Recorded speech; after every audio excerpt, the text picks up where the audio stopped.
Jó, capítulo 35. O bem e o mal não podem afetar a Deus, mas algumas vezes, por falta de fé dos aflitos, não os ouve. Respondeu mais Eliú e disse: Tens por direito dizeres: maior é a minha justiça do que a de Deus? Porque disseste: de que te serviria? Que proveito tiraria mais do que o meu pecado? E eu te darei resposta a ti e aos teus amigos contigo. Atenta para os céus e vê, e contempla as mais altas nuvens, que estão mais altas do que tu. Se pecares, que efetuarás contra ele? Se as tuas transgressões se multiplicarem, que lhe farás? Se fores justo, que lhe darás ou que receberá da tua mão? A tua impiedade faria mal a outro tal como tu, e a tua justiça aproveitaria a um filho do homem. Por causa da grandeza da opressão, eles clamam por causa do braço dos grandes. Mas ninguém diz: onde está Deus que me fez, que dá salmos entre a noite, que nos faz mais doutos do que os animais da terra e nos faz mais sábios do que as aves dos céus? Clamam, porém ele não responde por causa da arrogância dos maus. Certo é que Deus não ouvirá a vaidade, nem atentará para ela o Todo-Poderoso. E quanto ao que disseste, que o não verás, juízo há perante ele, por isso espera nele.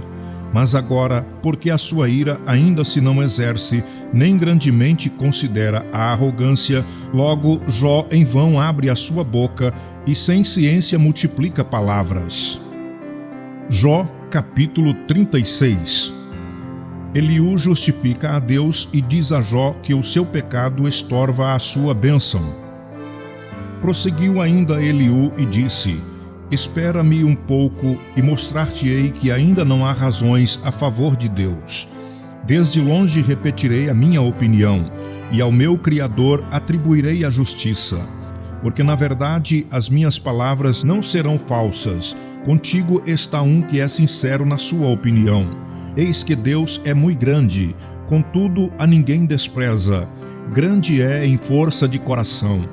Não deixa viver o ímpio e faz justiça aos aflitos. Dos justos não tira os seus olhos.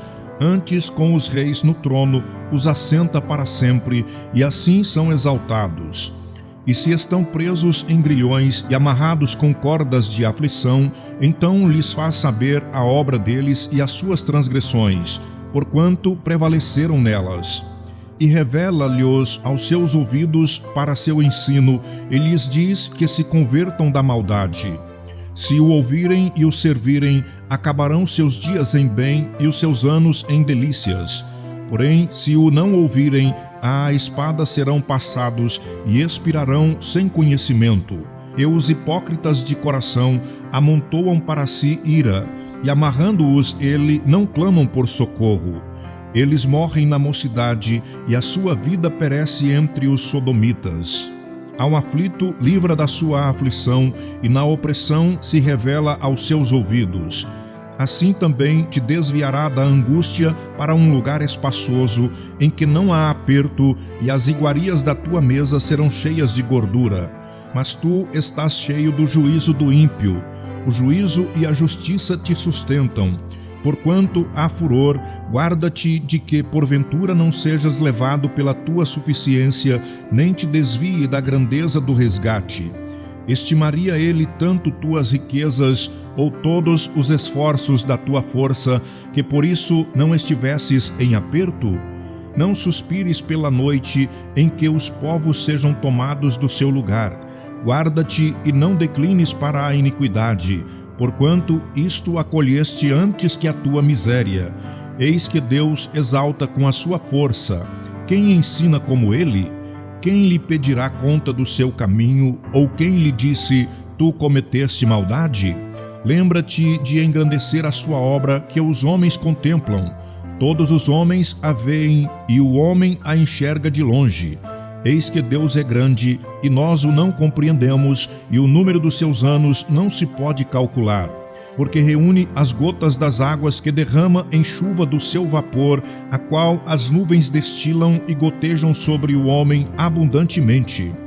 Porventura também se poderão entender as extensões das nuvens e os trovões da sua tenda?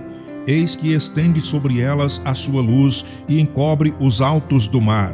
Porque por estas coisas julga os povos e lhes dá mantimento em abundância. Com as mãos encobre a luz e a proíbe de passar por entre elas. O que nos dá a entender o seu pensamento, como também aos gados acerca do temporal que sobe. Jó, capítulo 37. O homem, por conhecer as obras de Deus e a sua sabedoria, deve temê-lo. Sobre isto também treme o meu coração e salta do seu lugar. Atentamente ouvi o movimento da sua voz e o sonido que sai da sua boca.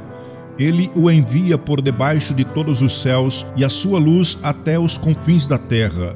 Depois disto brama com grande voz, troveja com a sua alta voz. E ouvida a sua voz, não tarda com estas coisas. Com a sua voz troveja Deus maravilhosamente. Fez grandes coisas que nós não compreendemos. Porque a neve diz, cai na terra, como também ao aguaceiro e à forte chuva. Ele sela as mãos de todo homem, para que conheçam todos os homens a sua obra. E as alimárias entram nos seus esconderijos e ficam nas suas cavernas. Das recâmaras do sul sai o pé de vento e do norte o frio. Pelo assopro de Deus se dá a geada e as largas águas se endurecem. Também com a umidade carrega as grossas nuvens e asperge a nuvem da sua luz. Então ela, segundo o seu prudente conselho, se espalha em roda para que faça tudo quanto lhe ordena sobre a superfície do mundo habitável, seja para correção ou para sua terra ou para beneficência que a faça vir. A isto, ó Jó, inclina os teus ouvidos, atende e considera as maravilhas de Deus. Porventura sabes tu como Deus as opera e faz resplandecer a luz da sua nuvem? Tens tu notícia do equilíbrio das grossas nuvens e das maravilhas daquele que é perfeito nos conhecimentos? Ou de como os teus vestidos aquecem quando do sul acalma sobre a terra? Ou estendeste com ele os céus que estão firmes como espelho fundido? Ensina-nos o que lhe diremos, porque nós nada poderemos pôr em boa ordem por causa das trevas. Contar-lhe-ia alguém o que tenho dito? Ou desejaria um homem que ele fosse devorado? E agora não se pode ver o sol que resplandece nos céus, mas passando o vento e purificando-os, o esplendor de ouro vem do norte, pois em Deus há uma tremenda majestade. Ao Todo-Poderoso não podemos alcançar, grande é em poder, porém a ninguém oprime em juízo e grandeza de justiça. Por isso o temem os homens, ele não respeita os que são sábios no coração.